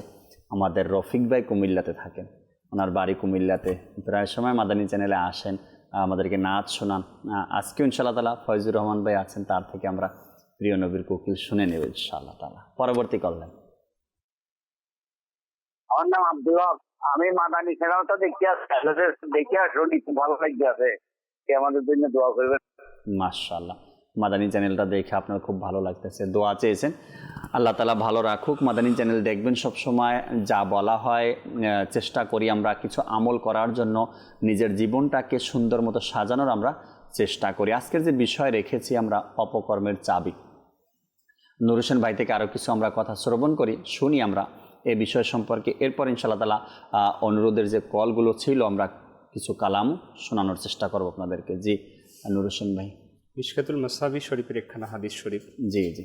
রাসূল করিম সাল্লাল্লাহু আলাইহি ওয়াসাল্লাম ইরশাদ ফরমান যে প্রত্যেক নেশাগ্রস্ত নেশাদ্রব্য হারাম, এবং আল্লাহ তাআলা নেশা দ্রব্য গ্রহণকারী ব্যক্তিকে কিয়ামতের ময়দানে তিনাতুল খাবাল নামে একটা জিনিস পান করাবে। ওহো। সাহাবায়ে কেরাম আলাইহিম রিদওয়ান ইরশাদ করেন, ইয়া রাসূলুল্লাহ, তিনাতুল খাবাল এটা আবার কি জিনিস? এটা আবার কি? হুজুর সাল্লাল্লাহু আলাইহি ওয়াসাল্লাম ইরশাদ ফরমান যে এটা হচ্ছে জাহান্নামীদের থেকে নির্গত ঘাম অথবা জাহান্নামীদের রক্ত পুজ। ওহো। একটু চিন্তা করি যে কতটা নিকৃষ্ট সেই ব্যক্তি, যে তাকে এমন নিকৃষ্ট খাবার দেওয়া হবে, এমন নিকৃষ্ট জিনিস তাকে পান করানো হবে। জাহান্নামে এমন অবস্থা হবে, যারা আজকে বলে যে আমি তেমন খাই না, অনেকে বলে না ভাই এগুলো তো আমরা নিয়মিত না, এগুলো কোনো অকেশনালি আমরা সেলিব্রেশন করি, তখন অনুষ্ঠানের মধ্যে আমরা খাই। তো বলা হয়েছে এক ঢোক পানকারী ওই ব্যক্তিও জাহান্নামে তাকে উঠানো হবে দুর্গন্ধমুক্ত মুখ নিয়ে। তো এমন অবস্থা হবে ওই ব্যক্তি কে এক ঢোক পানকারী, এমন না সারা বছর সে দিনদিগি বর্ষে নেশাগ্রস্ত নিয়েছে, না, এক ঢোক পানকারী ব্যক্তিও কিয়ামতের ময়দানে এমন লাঞ্ছিত হবে, যেটা ইমাম গজ্জালী রহমতুল্লাহ তাআলা আলাইহি তিনি উল্লেখিত করেন যে কিয়ামতের ময়দানে ওই যে এক ঢোক পানকারী ব্যক্তি সে পিপাসিত থাকবে, সে বলবে এত পিপাসিত, সে পানি চাইবে আল্লাহ তাআলার কাছে। তো তার সামনে তখন এই জিনিসগুলো আনা হবে। কোনগুলো? এই যে জাহান্নামীদের রক্ত পুষ তাকে দেওয়া হবে পেয়ালার মধ্যে। এখন এই ব্যক্তি এত পিপাসিত, কিচ্ছু করার নাই, তাকে পান করতে হবে। সে নিরুপায় হয়ে সেটা যখন তার মুখের সামনে নেবে, তখন জাহান্নামী যে বিচ্ছু রয়েছে সেটার বিষ সেটার মধ্যে দেওয়া হবে। ওটা যখন সে বক্ষণ করবে, সে পান করবে, তার বর্ণনা এসেছে তার চেহারা থেকে মাংসগুলো গলে গলে নিচে পড়বে। তখন সে বলতে লাগবে, হায় আমি পিপাসিত ছিলাম, এটা আমাকে কি দেওয়া হলো? তখন ফেরেশতারা বলতে লাগবে, হে দুর্ভাগা, তুই জমিনের মধ্যে থেকে দুনিয়ায় থাকা অবস্থায় যখন এক ঢোক পান করেছিলি নেশাগ্রস্ত দ্রব্য, এটার পরিণতি আজকে তোর এই অবস্থা। তো আজকে আমাদের চিন্তা করা উচিত যে এত জঘন্যতম জিনিসকে আমরা, যেটাকে কোনো কিছু মনেই করি না, আজকে সমাজের মধ্যে আমাদের অবস্থা এরকম যে হাদি সাহেব তার মেয়েকে বিয়ে করার সময় যে অনুষ্ঠানিতে আয়োজন করে, সেটার মধ্যে তার সন্তান, সেটার মধ্যে তার আত্মীয় স্বজন সকলেই একটা সময়কে নির্ধারণ করে নেয় এই নেশাগ্রস্ত বস্তুকে গ্রহণ করার সময়। তো হাদিস সাহেবও জানে যে আমি হাদিস সাহেব কেন বলতেছি, এই জিনিসটা অ্যাভেলেবেল আজকে সচরাচর আমরা দেখতেছি। তিনি নামাজি লোক, তিনি আল্লাহওয়ালা লোক, সমাজের মধ্যে তাকে মানুষ ভালো বলে জানে। সেই তার মেয়ে তার ছেলেকে বিবাহ সম্পন্ন করার সময় তখন সে সেটাকে ওপেন করে দিচ্ছে। তখন ভালো নামের পর্দাটা তো আপনি ব্যবহার করতেছেন, কিন্তু সে ভালোর ভিতরের যে আরেকটা ভালো আছে সেটা আপনি এখনো গ্রহণ করতে পারেননি। আর এই ভদ্র সমাজটা আর এই ভদ্র লোকগুলাই উপর দিয়ে তো ভালোর আর ভদ্রর পর্দা লাগিয়ে রেখেছে। সমাজ তাদেরকে ভদ্র বলতে বাধ্য, সমাজ তাদেরকে ভালো বলতে বাধ্য, কিন্তু তার ঘরের পরিবেশ, তার ছেলে, তার সংসার, তাদের অবস্থা কি আজকে? অপকর্মের চাবি তো ওখান থেকে শুরু হয়েছে, ওইখান থেকে শুরু। এমনকি এইটার পরিণতিও ওই বাবা, ওই কর্তা যে এটাকে সুযোগ করে দিয়েছে, তাকে শেষ পর্যন্ত সেটার পরিণতি ভোগ করতে হচ্ছে, বর্তমানে হচ্ছে সেটার পরিণতি। বলা হয়েছে যে আল্লাহ রাসূল সাল্লাল্লাহু আলাইহি ওয়াসাল্লাম ইরশাদ ফরমান যে এই যে নেশাগ্রস্ত দ্রব্য, মদ বলেন, যেটাই বলেন, মদের বিষয়টা এসেছে যে এটার সাথে সম্পৃক্ত যে বিক্রয় করে, যে ক্রয় করে, ক্রয়কৃত বহনকারী বিষয়, তারপর সেটা সহযোগিতাকারী, সেটার খরিদকৃত যে টাকাটা, সেটার টাকা দিয়ে যেটা খাবার ভক্ষণ করে সেইটা, অর্থাৎ এটার সাথে যতটা জিনিস রিলেটেড আছে প্রত্যেকটা বিষয় আল্লাহ তাআলার কাছে নিকৃষ্ট। এবং সেটা হারাম বলা হয়েছে এবং সেটা তাকে জাহান্নামে পর্যন্ত নিয়ে যাবে। হুজুর সাল্লাল্লাহু আলাইহি সাল্লাম ইরশাদ ফরমান যে আল্লাহ রাসূলের সামনে দিয়ে একবার এক জানাজা গিয়েছে এবং তার জানাজার জন্য আল্লাহ রাসূলকে আহ্বান করা হয়েছে, তখন আল্লাহ রাসূল সাল্লাল্লাহু আলাইহি সাল্লাম তার থেকে মুখ ফিরিয়ে নিয়েছে, কেননা সে মদ গ্রহণকারী ছিল, মদ সেবনকারী ছিল। আল্লাহ রাসূল সেখানে নারাজি প্রকাশ করেছেন যে কতটা নিকৃষ্ট হলে আল্লাহ রাসূল তার দিক থেকে মুখ ফিরে নিয়েছে। একটু চিন্তার বিষয়। তো এখানে আমি চিন্তা করি যে হুজুর সাল্লাল্লাহু আলাইহি সাল্লামের উম্মত আমি, আল্লাহ রাসূল যেই বিষয়ের প্রতি অনীহা প্রকাশ করেছে, আল্লাহ রাসূল যে বিষয়টাকে মন্দ বলেছে, বলা হয়েছে আল্লাহ রাসূল সাল্লাল্লাহু আলাইহি সাল্লাম যে ব্যক্তি নেশাগ্রস্ত বস্তুটা ভক্ষণ করে, গ্রহণ করে, আল্লাহ তাআলা তার উপর লানত করে, ফেরেশতা তার উপর লানত করে এবং আমি খোদ নবী তার উপর লানত করি। তো এটা কতটা ভয়ঙ্করের বিষয় যে আমার নবী আমার উপর লানত করবে। আরে যেই নবী আমাকে শাফাআত করবে, যেই নবী আমাকে আমার মন্দ কাজের জন্য আমাকে শাফাআত করে জান্নাতে দেবে, কিন্তু আমার নবী বলতেছে মদ নেশাগ্রস্ত বস্তু বহনকারী গ্রহণকারী তারা জাহান্নামে যাবে, তাদের জন্য আল্লাহ রাসূলের লানত। আল আমান, আল আমান। কবরের মধ্যে জাকির ভাই বলা হয়েছে, কবরের মধ্যে যখন এটা তো একটা হচ্ছে আমরা দুনিয়াতে থাকা অবস্থায়, সোহেল ভাই যেটা বললো যে মানুষ যখন জানবে, আপনিও বললেন যে মানুষ যখন জানবে সে তখন অপদস্থ হবে, সে তো মদ সেবনকারী, সে তো নেশাগ্রস্ত ব্যক্তি, তাকে সমাজে ভালো চোখে দেখবে না। শুধু তাকে না, নুর হোসেন ভাই আমি যেটা বলতেছিলাম সোহেল ভাইয়ের কথায়, একজন মদ পানকারী ব্যক্তি যদি এটুকুই হতো সে মদ পান করছে ছেড়ে দাও তাকে, এখানে সীমাবদ্ধ নয় যে মদ পান করছে তাকে মানুষ যখন দেখবে তখনই বলবে আরে ওই ব্যক্তি না নেশা করে যে মদ পান করে। আচ্ছা তার বাবাকে দেখবে, যারা জানে তারা বলবে এনার ছেলে তো মদ পান করে। কিছু বলতে গেলেও ওই ব্যক্তি বুক ফুলিয়ে বলতে পারে না, কিভাবে বলবো, কোন মুখে বলবো? আমার ছেলের ব্যাপারে সবাই জানে, আমি হাজি হই আর গাজী হই, আমাকে যদি বলে দেয় মুখের উপরে আপনার ছেলে তো মদ পান করে, সন্তান বের হবে, সন্তান স্কুলে যায় তো অন্যান্য বাচ্চারা তাদেরকে ছোট করে, বিভিন্ন ধরনের কথা বলে, তোমার বাবা মদ পান করে, রাস্তায় পড়ে থাকে, তোমার বাবাকে মানুষ গালমন্দ করে, তখন ছেলেরা মুখ দেখাতে পারে না স্কুলের মধ্যে। মানে উনি যদি একা মদ পান করার কারণে মানুষ এতটুকু বলতো যে মদখোর, শেষ হয়ে গেছে ঝামেলা, কিন্তু তার সাথে তার পুরো ফ্যামিলিটা সম্পর্ক যেখানে যায় সেখানে কথা শুনতে হয়।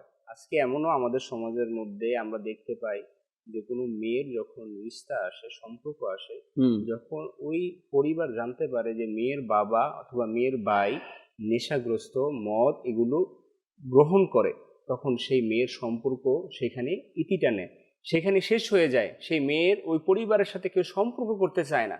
তাহলে আমার চিন্তার বিষয় যে আমার কারণে একটা মেয়ের জীবন, আমার বোনের জীবন, আমার মেয়ের জীবন পুরো ধ্বংস হয়ে যাচ্ছে। তাহলে আমার এখানে কি চিন্তা করা উচিত নয় কি?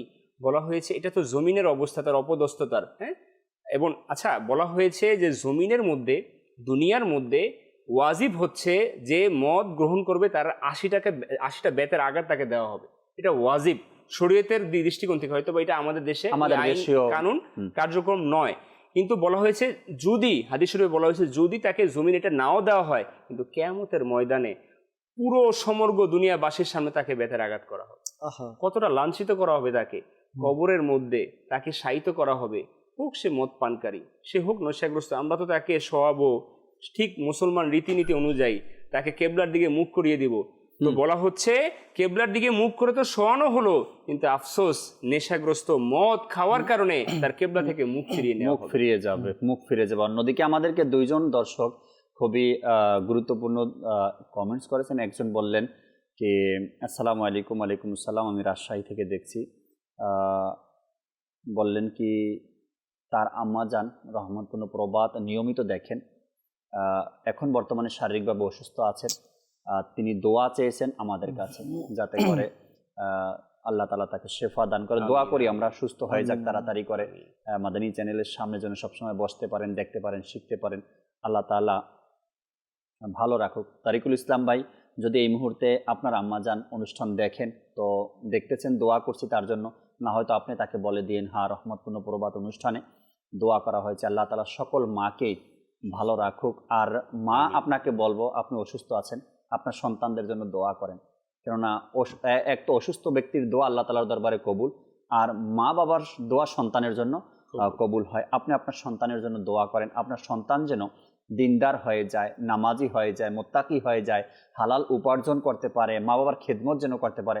আপনি আজ অসুস্থ আছেন, আর দ্বিতীয়ত আপনি মা আছেন, যখন সন্তানের জন্য দোয়া করবেন, আল্লাহ তাআলা অবশ্যই আপনার সন্তানকে ভালো একজন মানুষ হিসাবে কবুল করবেন। আর আমাদের বাদশা ভাই তিনি কমেন্টস করেছেন ফয়জুর রহমান ভাইয়ের কাছে, বললেন মাদানী কাফেলার যে কালাম রয়েছে, ফয়জুর রহমান ভাই এসো মাদানী কাফেলাতে আমরা মিলে করি সফর, তো এই কালামটি তিনি শুনতে চেয়েছেন। আর অনুরোধের কিছু কলও ছিল, কিছু কালাম শুনে নেই সোহেল ভাই, এরপর আপনার থেকে ইনশাআল্লাহ তাআলা মাদানী ফুল আমরা শুনবো ইনশাআল্লাহ তাআলা। সাল্লু আলাল হাবিব সাল্লাল্লাহু তাআলা আলা মুহাম্মদ সাল্লাল্লাহু তাআলা আলাইহি ওয়াসাল্লাম।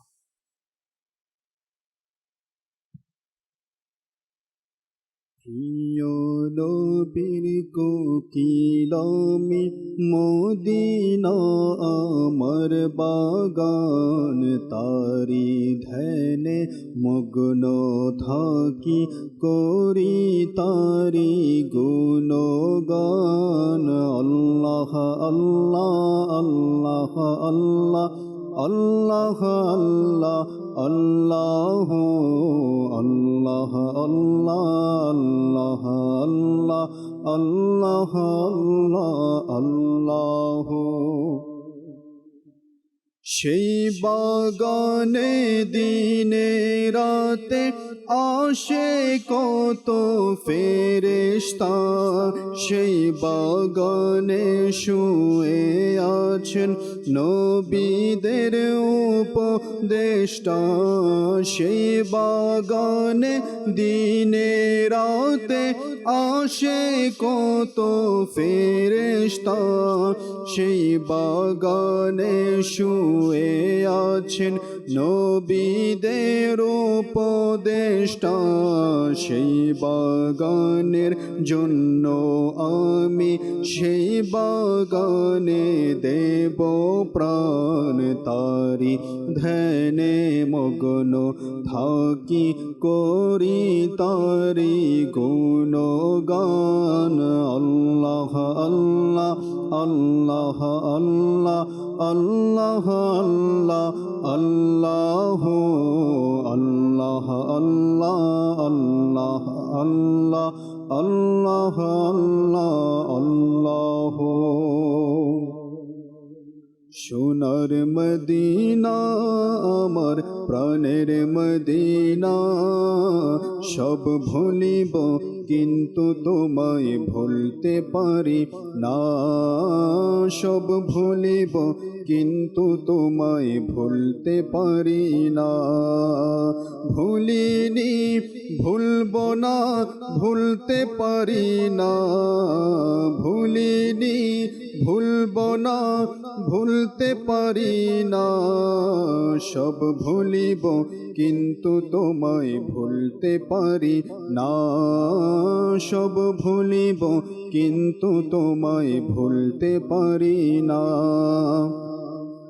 জান্নাতের বাগান তোমায় নবী বলেছেন, খাকে শিফার অধিকারী তোমায় করেছেন। জান্নাতের বাগান তোমায় নবী বলেছেন, খাকে শিফার অধিকারী তোমায় করেছেন।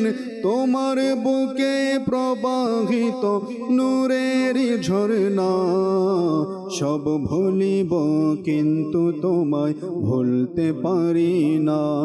আমার সোনার মদিনা আমার প্রাণের মদিনা, সব ভুলিব কিন্তু তোমায় ভুলতে পারি না।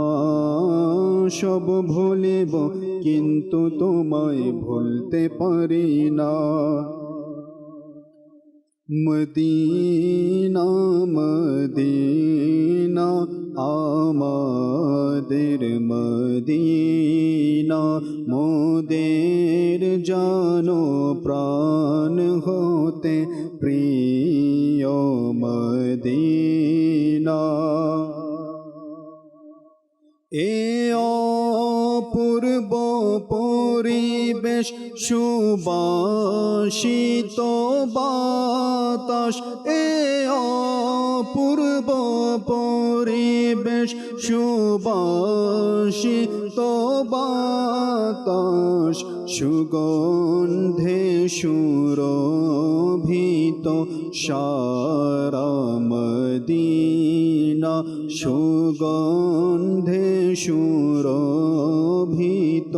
সারা মদিনা মদিনা মদিনা আমাদের মদিনা মোদের জানো প্রাণ থেকে প্রিয় মদিনা ডেকে নাও আমায় তোমার চরণে আকা ডেকে নাও আমায় তোমার চরণে আকা দেখিয়ে দাও আমাকে প্রিয় মদিনা দেখিয়ে দাও আমাকে প্রিয় মদিনা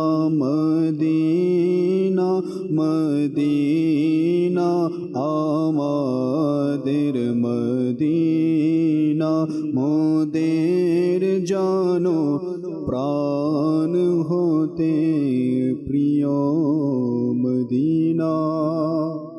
মাশাআল্লাহ মাশাআল্লাহ, আপনাদের কিছু অনুরোধের কালাম আমরা শুনছি তখন পর্যন্ত। সোহেল ভাই থেকে আরো কিছু মাদানী ফুল শুনি, এরপরে সময়ও শেষের দিকে আমাদের। জি সোহেল ভাই। মদ এমন একটি বিষয়, এমন একটি বস্তু যা আল্লাহ তাআলা যে মদ পান করে আল্লাহ তাআলা তার উপরে অসন্তুষ্ট। প্রিয় হাবিব সাল্লাল্লাহু আলাইহি সাল্লামও মদ পানকারীর উপরে অসন্তুষ্ট। মিরাজের রাতে আল্লাহ পাকের প্রিয় হাবিব হুজুরে নূর সাল্লাল্লাহু আলাইহি সাল্লামের খিদমতে দুটি পাত্র পেশ করা হয়েছিল। একটিতে দুধ ছিল, অপরটিতে মদ ছিল। অতঃপর তাকে অধিকার এবং স্বাধীনতা দেওয়া হয়েছিল যে এর মধ্যে থেকে যে কোনো একটি পছন্দ করতে। তো প্রিয় নবী সাল্লাল্লাহু আলাইহি সাল্লাম দুধের পাত্রটি পছন্দ করলেন। তখন আরজ করা হলো, আপনি স্বভাবগত বস্তুটি পছন্দ করলেন, কেননা যদি আপনি মদ পছন্দ করতেন তবে আপনার উম্মত পথভ্রষ্টতার শিকার হয়ে যেত। আসলে আমরা যদি দেখি প্রিয় নবী সাল্লাল্লাহু আলাইহি ওয়াসাল্লাম মদ এর প্রতি, যারা মদ এটার উপর খুবই অসন্তুষ্ট ছিলেন, যারা মদ পান করতেন। তো মদ এমন একটা বস্তু যে মদ উৎপাদন করে বা বানায়, যে মদ বিক্রি করে, যে মদ খায়, যে খাওয়ায়, এরপরে যে মদ ক্রয় করে, এবং কি এই মদ দ্বারা উপার্জনকারী যে রয়েছে, উপার্জনটা যারা ভক্ষণ করে, এ সকল রিলেটেড অর্থাৎ মদের সাথে রিলেটেড যারাই রয়েছে প্রত্যেকের উপর আল্লাহ তাআলার লানত রয়েছে, আল্লাহ নবী সাল্লাল্লাহু আলাইহি সাল্লামের লানত রয়েছে। যখন মদ হারাম হওয়ার ঘোষণা হয়েছিল তখন যে সকল মানুষেরা তাদের শিরা উপশিরায় মদ পানের মতো প্রবাহিত ছিল, তারা যখনই জানতে পারলেন যে মদ পান করা আল্লাহ পাক ও তার রাসূল সাল্লাল্লাহু আলাইহি সাল্লামের অসন্তুষ্টির কারণ, তখন তারা তা অলিতে গলিতে পানির মতো ঢেলে দিলেন। অনেক দিন পর্যন্ত এর দুর্গন্ধ ছড়িয়েছিল, কিন্তু কেউ মদ পান করার সাহস করেননি। বরং একটি বর্ণনা রয়েছে, প্রিয় নবী রাসূল আরবি সরকারে দু আলম সাল্লাল্লাহু আলাইহি ওয়াসাল্লাম মদিনা মুনাওয়ারার সকলের মদগুলো এক জায়গায় জমা করলেন এবং তা আপন মুবারক হাতে ঢেলে দিলেন। হযরত আব্দুল্লাহ বিন উমর রাদিয়াল্লাহু তাআলা আনহু থেকে বর্ণিত, তিনি বলেন, আমি একবার মসজিদে প্রিয় নবী সাল্লাল্লাহু আলাইহি ওয়াসাল্লামের দরবারে উপস্থিত ছিলাম। হঠাৎ প্রিয় নবী সাল্লাল্লাহু আলাইহি ওয়াসাল্লাম ইরশাদ করলেন, যার নিকট যতটুকু মদ রয়েছে তা আমার নিকট নিয়ে আসো।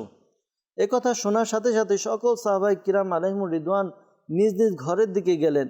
তাদের ঘরের মধ্যে যতটুকু মদ ছিল, তাদের নিকট যতগুলো মদ ছিল সব নিয়ে আসলেন। আবার কেউ মদের যে মস্ক ভরে নিয়ে আসলেন, কারো কাছে মটকা ভর্তি ছিল, এই মটকা ভর্তি নিয়ে আসলেন। অর্থাৎ যার কাছে যতটুকু ছিল সব নিয়ে আসলেন। তখন হুজুর নূর সাল্লাল্লাহু আলাইহি ওয়াসাল্লাম ইরশাদ করলেন, এসব মদ বাকির ময়দানে জমা করো, যখন জমা হয়ে যাবে তখন আমাকে বলবে। এই আদেশ তৎক্ষণাৎ পালিত হলো। অতঃপর হুজুর সাল্লাল্লাহু আলাইহি ওয়াসাল্লাম বাকির কবরস্থানের দিকে যাচ্ছিলেন। তখন আমিও হুজুর নূর সাল্লাল্লাহু আলাইহি ওয়াসাল্লামের সাথে ছিলাম। প্রতিমধ্যে আমিরুল মুমিনিন হযরত আবু বকর সিদ্দিক রাদিয়াল্লাহু তাআলা আনহুর সাথে দেখা হলো। তখন প্রিয় নবী সাল্লাল্লাহু আলাইহি ওয়াসাল্লাম তাকেও আমাদের সাথে নিয়ে নিলেন এবং আমার স্থানে নিয়ে নিলেন, আমাকে বাম পাশে করে দিলেন। আল্লাহ। এরপর প্রিয় নবী সাল্লাল্লাহু আলাইহি সাল্লাম এবং আমি আর সিদ্দিক আকবর রাদিয়াল্লাহু তাআলা আনহু হাঁটছিলাম। কিছু দূর যাওয়ার পরে হযরত সাইয়েদনা উমর ফারুক আজম রাদিয়াল্লাহু তাআলা আনহু আমাদের সাথে এসে মিলিত হলেন। তখন প্রিয় নবী সাল্লাল্লাহু আলাইহি সাল্লাম তাকে আমার মানে হুজুর পুন্না সাল্লাল্লাহু আলাইহি সাল্লামের বাম পাশে করলেন এবং আমি বামে ছিলাম, আমাকে পেছনে করলেন। এরপরে যখন আমরা সেখানে পৌঁছালাম তো প্রিয় নবী সাল্লাল্লাহু আলাইহি সাল্লাম ইরশাদ করলেন, তোমরা কি জানো এগুলো কি? তখন সবাই আরজ করলো, জি হ্যাঁ ইয়া রাসূলুল্লাহ, আমরা জানি এগুলো হচ্ছে মদ। তখন প্রিয় নবী সাল্লাল্লাহু আলাইহি ওয়াসাল্লাম ইরশাদ ফরমান, তোমরা সত্য বলেছ, কিন্তু মনে রাখবে আল্লাহ পাক মদের উপর, তা প্রস্তুতকারীর উপর এবং যার জন্য প্রস্তুত করা হয় তার উপর, পানকারীর উপর এবং যে পান করায় তার উপর, যার জন্য আনা হয়েছে তার উপর, ক্রেতা বিক্রেতার উপর এবং এর উপার্জন যারা ভক্ষণ করে তাদের প্রত্যেকের উপর অভিশাপ দিয়েছেন। অতঃপর প্রিয় নবী সাল্লাল্লাহু আলাইহি সাল্লাম একটি ছুরি আনতে বললেন এবং তা ধারালো করতে বললেন। যখন ধার দেওয়া হলো তখন ছুরিটি নিজ হাতে নিলেন এবং ওই মদের যে মশক ছিল সেগুলো কাটতে লাগলেন। লোকেরা আরজ করলো, ইয়া রাসূলুল্লাহ সাল্লাল্লাহু আলাইহি সাল্লাম, যদি শুধু মদকে ঢেলে দেওয়া হয়, মশকগুলো যদি অক্ষত রাখা হয়, তাহলে এটা আমরা পরবর্তীতে অন্য কোনো কাজে ব্যবহার করতে পারবো। আল্লাহ নবী সাল্লাল্লাহু আলাইহি সাল্লাম উত্তর দিলেন, আসলে এখন যে উত্তর আল্লাহ নবী সাল্লাল্লাহু আলাইহি সাল্লাম দিলেন তা সত্যি আমাদের জন্য শিক্ষা এবং আমাদের জন্য ভাবার বিষয়। তা হচ্ছে এই কথা আমিও ভালোভাবেই জানি যে এটা অন্য কাজে ব্যবহার করা যাবে, কিন্তু আমি তা আল্লাহ পাকের গজবের কারণে করছি, কেননা এই মশগুলো ব্যবহার করা তো আল্লাহ পাকের অসন্তুষ্টির সম্ভাবনা রয়েছে। হযরত উমর ফারুক রাদিয়াল্লাহু তাআলা আনহু হুজুর সাল্লাল্লাহু আলাইহি সাল্লামকে এরূপ রাগান্বিত অবস্থায় দেখে আরজ করলেন, ইয়া রাসূলুল্লাহ সাল্লাল্লাহু আলাইহি সাল্লাম, আপনি আমাকে আদেশ করুন, এর জন্য তো আমি যথেষ্ট। আল্লাহ নবী সাল্লাল্লাহু আলাইহি সাল্লাম ইরশাদ করলেন, না, আমি নিজেই এই কাজটি করব। এখন এখান থেকে ভাবার বিষয় যে যেই কাজকে আল্লাহ নবী সাল্লাল্লাহু আলাইহি সাল্লাম নিজে মানে কেটেছেন, মশ কেটে নিজ হাতে এটা নষ্ট করেছেন, তো কতটুকু অসন্তুষ্টি রয়েছে আল্লাহ এবং তার রাসূলের, এটা আমাদের ভাবার বিষয়। যারাই আমরা দাবি করি যে না আমরা প্রিয় নবী সাল্লাল্লাহু আলাইহি সাল্লামকে ভালোবাসি, আমরা প্রিয় নবীর আশিক, তাদের জন্য এটা সত্যি এক ভাবার বিষয়।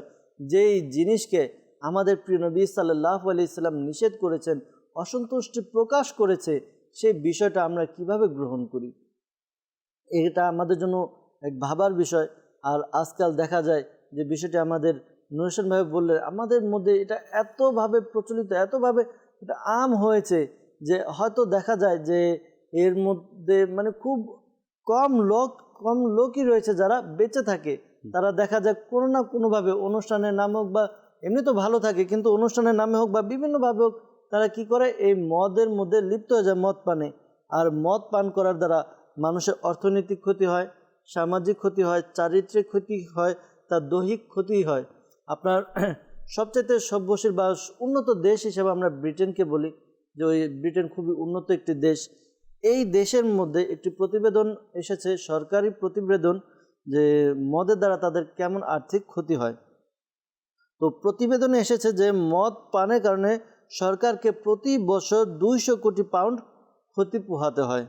প্রধানমন্ত্রী পশু প্রস্তুতকারী ইউনিটের গবেষণা মতে মদ পানের কারণে জনগণের কাজে আসতে না পারা কিংবা যথাযথ কাজ না করতে পারার ফলে প্রতি বছর হাজার হাজার ঘন্টা নষ্ট হচ্ছে, আর এই নষ্টের কারণে তাদের আর্থিক ক্ষতি হচ্ছে। এছাড়া চিকিৎসা বিজ্ঞানের মতো মদ পান করার অনেক ক্ষতি এরকম দেখা গিয়েছে যে একটা রিপোর্টের মধ্যে এসেছে যে যারা 30 বছর লাগাতার নেশা করে, মদ পান করে বা অ্যালকোহল দ্বারা প্রভাবিত এমন ব্যক্তিদের নিয়ে গবেষণা করা হয়েছে। তো গবেষণায় ডাক্তার বলেন, দুনিয়া জুড়ে মানুষ শান্তি ও আস্থা লাভের জন্য, নিজ মেজাজ ঠান্ডা করার জন্য এবং মানসিক চাপ ও নৈরাশ্য ভাব থেকে রেহাই পাওয়ার জন্য মদ পান করে থাকে, কিন্তু অধিকারে মদ পান করার ফলে তারা বক্ষব্যাধি, রক্তচাপ, ডায়াবেটিক সহ হৃদরোগ ও কিডনির রোগে আক্রান্ত হয়ে যায়। দাওয়াত ইসলামী প্রকাশনা প্রতিষ্ঠান মাকতাবাতুল মদিনা থেকে প্রকাশিত কিতাব একটি রয়েছে ফয়জানে সুন্নত। এই ফয়জানে সুন্নতের মধ্যে আমির আহলে সুন্নত বলেন, ইসলাম যে মদ পানকে হারাম সাব্যস্ত করেছে এর মধ্যে অনেক হিকমত রয়েছে, আর অমুসলিমরাও এর ক্ষতির ব্যাপারে মেনে নিয়েছে। যেমন এক অমুসলিম বিশেষজ্ঞের অভিমত অনুযায়ী প্রথম মানুষের শরীরে মদের ক্ষতিগুলো মোকাবেলা করতে সক্ষম হয়, কিন্তু পরবর্তীতে যখন মানুষ মদ পান করতে থাকে তার যে শারীরিক রোগ প্রতিরোধ ক্ষমতা এটা কমে যায়, মানুষ দুর্বল হয়ে যায় এবং পরবর্তীতে মানুষ দেখা যায় যে অন্যান্য রোগ প্রতিরোধ ক্ষমতা থেকেও দূরে চলে আসে, তারা বিভিন্ন রোগে আক্রান্ত হয়। অনেক সময় দেখা যায় যে আপনার সবচাইতে বেশি এটা প্রভাব পড়ে কলিজার উপরে। যারা মদ পান করে, মদ পান করতে করতে তার কলিজা দেখা যায় সংকুচিত হয়ে যায়, পরবর্তীতে এটা একেবারে অকেজো হয়ে যায়, ধ্বংসর পথে নিজেকে নিজেই ঠেলে দেয়। দর্শক শ্রোতা, আজকের যে বিষয় আমরা রেখেছিলাম অপকর্মের চাবি, নুর হোসেন ভাই থেকে শেষ কিছু কথা শুনে আমরা সালাতু সালাম পাঠ করব। নিজেকে হেফাজত করে, নিজের জন্য, নিজের পরিবার পরিজনের জন্য, নিজের সন্তানের জন্য, নিজের মা বাবার জন্য নিজেকে আমরা রক্ষা করার চেষ্টা করি, নিজেকে হেফাজত করার চেষ্টা করি, প্লাস সাথে সাথে আমরা নেকির দাওয়াত দেই। আপনার আমার যে সকল বন্ধুবান্ধব আছে যারা এই অপকর্মের চাবি হাতে নিয়েছে তাদেরকে আমরা নেকির দাওয়াত দিই যেন তারা এই পথ থেকে ফিরে আসে। আজ যদি জরিপ করা হয় যে কোন কোন ফ্যামিলি, কোন কোন মা বাবা, কোন কোন পরিবারের লোক এই বিষয়টা নিয়ে আজকে অশান্তিতে আছেন, নিজের সন্তানকে পারছেন না এখান থেকে ফিরাতে, তো হয়তো বা অনেক নামই চলে আসবে, বেশি সংখ্যক পরিবারে চলে আসবে কি আমরা এই সমস্যার মধ্যে ভুগতেছি, সম্মুখীন রয়েছি। আপনি যদি দেখেন, এটা একটা শ্রেণী বলে যে এটা নিম্ন শ্রেণীর যারা আছে, রিক্সা চালক বলেন, এই শ্রেণীর লোকেরা নেশাগ্রস্ত জিনিস গ্রহণ করে থাকে। আজকে কিন্তু শিক্ষিত মানুষ এটা থেকে বেঁচে নেয়, শিক্ষিত উচ্চ শিক্ষিত মানুষ আজকে বেঁচে নেয়। আজকে আমরা মিডিয়াতে দেখতেছি না খবরের মধ্যে, আজকে উচ্চ বিদ্যাপীঠ যেখানে বলা হচ্ছে, যেখান থেকে আমাদের বড় বড় মেধাবী ছাত্ররা বের হচ্ছে, সেখান থেকে আমরা দেখতে পাইতেছি যে হোস্টেলের মধ্যে বসে বাহিরের দেশ থেকে এনে যেই জিনিস এখন পর্যন্ত দেশের মধ্যে আসে নাই, বিভিন্ন প্রক্রিয়ার মাধ্যমে এনে সেই নেশাগ্রস্ত জিনিস আজকে আমাদের মেধাবী ছাত্ররা সেটাকে গ্রহণ করতেছে।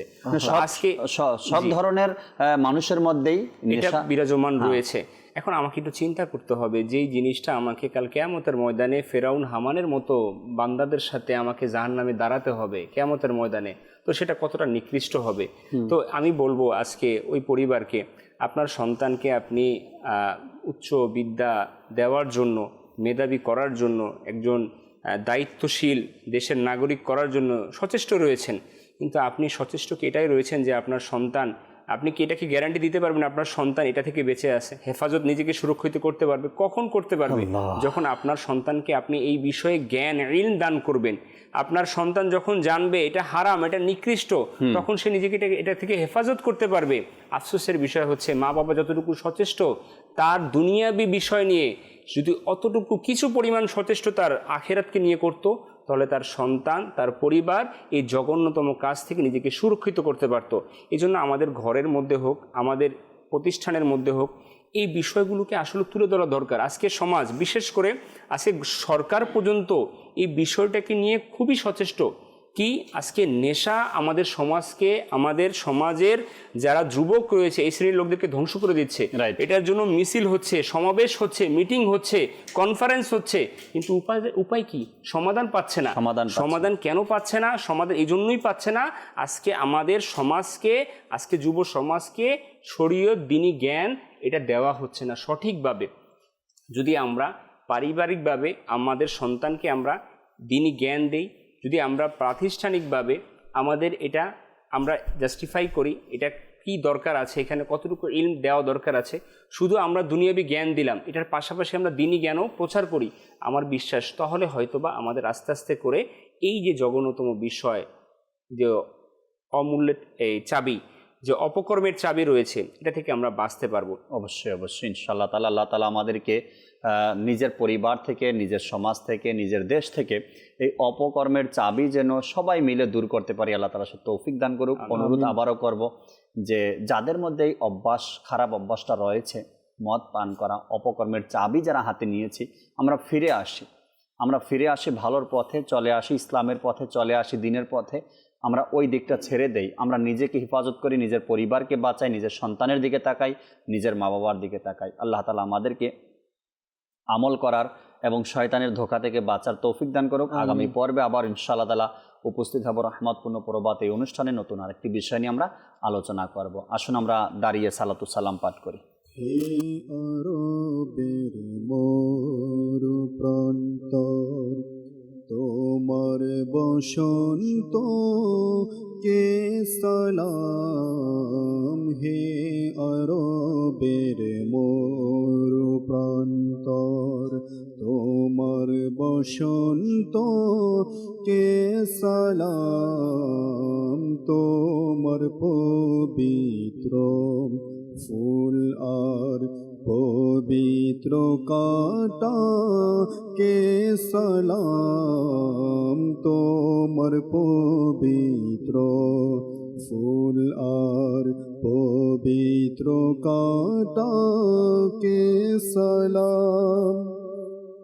জবলে নূর জবলে সর আর তাদের গুহাকে সালাম। জবলে নূর জবলে সর আর তাদের গুহাকে সালাম। নূর বর্ষিত পাহাড়ের সারিগুলো কে সালাম। নূর বর্ষিত পাহাড়ের সারিগুলো কে সালাম। দিন রাত রহমতের বর্ষণ হয় যেখানে অঝরে। দিন রাত রহমতের বর্ষণ হয় যেখানে অঝরে। সেই তাওয়াফে কাবার বর্ণিল দৃশ্যাবলী কে সালাম। সেই তাওয়াফে কাবার বর্ণিল দৃশ্যাবলী কে সালাম।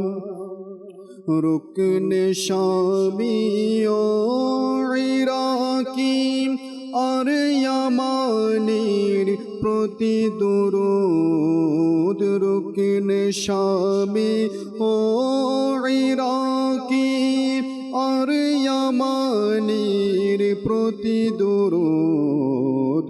ঝলমলে নূর বর্ষিত অপরূপ মিনার কে সালাম। ঝলমলে নূর বর্ষিত অপরূপ মিনার কে সালাম। সমাহিত হলো যেথা নবীর সাহাবী 10,000। সমাহিত হলো যেথা নবীর সাহাবী 10,000। সেই পুত পবিত্র বখির সকল মাজার কে সালাম। গোসলে কাবার দৃশ্য কত অপরূপ চমৎকার। গোসলে কাবার দৃশ্য কত অপরূপ চমৎকার। আন্দোলিত হয়ে আত্মার জানাই সেই দৃশ্যকে সালাম। হে আরবের মরু প্রান্তর, তোমার বসন্ত কে সালাম। তোমার পবিত্র ফুল আর পবিত্র কাঁটা কে সালাম। আসসালাতু ওয়াসসালামু আলাইকা ইয়া রাসূলুল্লাহ ওয়া আলা আলিকা ওয়া আসহাবিকা ইয়া হাবিবাল্লাহ।